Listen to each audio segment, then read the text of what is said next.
You're probably wondering where I've been and why I fell off the face of the earth, but don't fret, I am back, and I decided that now we're gonna compare my custom Mandalorian minifigures to LEGO's official figures. Very random return, I know, but it's okay, I'm back, let's get into it. Before we look at Dan, I just want to say that all three of these characters use armor kits from Nate's Minifigs, and I've mentioned him on the channel before, but I can't explain how revolutionary his designs are to the LEGO community. They save so much time on sculpting and are just so easy to glue on and paint. So, finally looking at Din Djarin, LEGO did a really fantastic job with their design work, and that's something you can always be sure that LEGO will always deliver on, even if they skip out on new molds, which we'll see in a minute.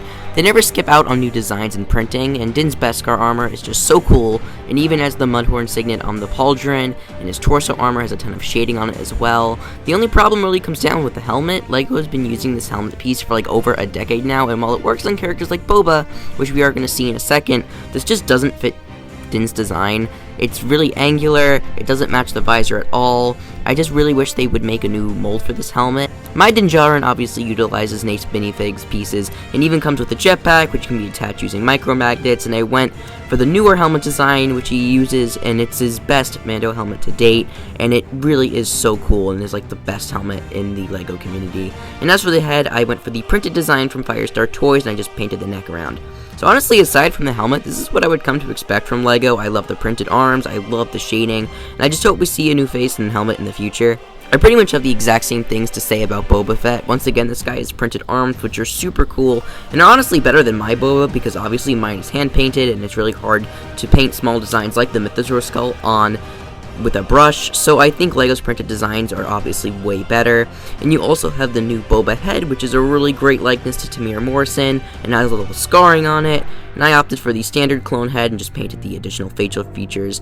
But what I really wanted to talk about was the choice of green LEGO chose for the helmet and jetpack. It doesn't really match the armor on the torso, and it really clashed with the rest of the figure, and my Boba obviously has one continuous green color for the helmet and the jetpack and the breastplate, and I think that if LEGO just chose one green color, it would look way better, and honestly, I think the figure would be pretty perfect.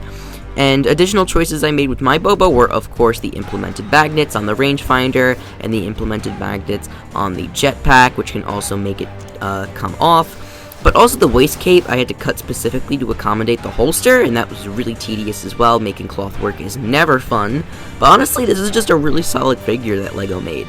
Lastly, Bo-Katan. Now, LEGO didn't make Bo from The Mandalorian, but they did make her costume from the animated show, and these costumes are basically identical, so I'd honestly have no issue with them just making this figure for a Mando set and just carrying the design over. What I do take issue with is the lack of arm printing, because LEGO made really cool designs for Din and Boba and their arms, and I think that of all the people who needed them, Bo was probably the one who needed them most, and I think it's kind of a shame that they skipped out on arm printing, but honestly, it's not that big of a deal, it's fine. The design work on the arms and the legs are still really cool.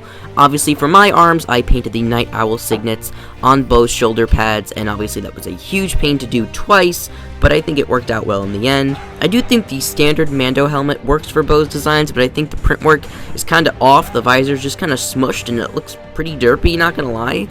And for my helmet, I didn't actually go for Nate's design this time. This is a only piece of Mando armor that isn't made by Nate for the whole video. This was actually designed by my buddy Aaron over at LM9, and he got these casted a few years back and was really nice enough to send them over as a birthday present in 2021. And he even included an extra, which I ended up using for my Casca Reeves, and he's even making version 2 helmets, and you can check those out on his Instagram. I'll leave a link in the description. And I don't know if I'll be using those casts to make another Bo-Katan and be remaking the helmet, because I do think that these are pretty perfect, and I don't think these are going to get any better, even though his version 2 helmets look fantastic. And also, painting the crest on Bo's helmet was just a pain, and I refuse to replicate that ever again. And one last thing I wanted to mention on all three of these figures is just the variety in their weapons and blasters. I think that the LEGO is kind of doing away with just including standard blasters in their LEGO sets, and I like that they're adding like barrels and scopes, and I think that it kind of adds variety to the minifigures. I really like it.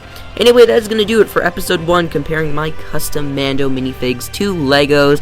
I really hope you guys like the more laid-back aesthetic of this vid, and I'm sorry I haven't uploaded in forever. I've just been super busy, and life is just taxing as always, but I'm hoping to have a somewhat normal schedule from now on, and I hope to do another comparison in the future. Maybe the next video we'll do like Luke and Grogu and a Dark Trooper, maybe keep these videos in groups of 3s.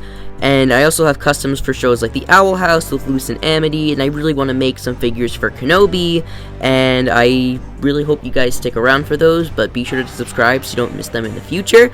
But for now, that's gonna do it. We'll see you guys later.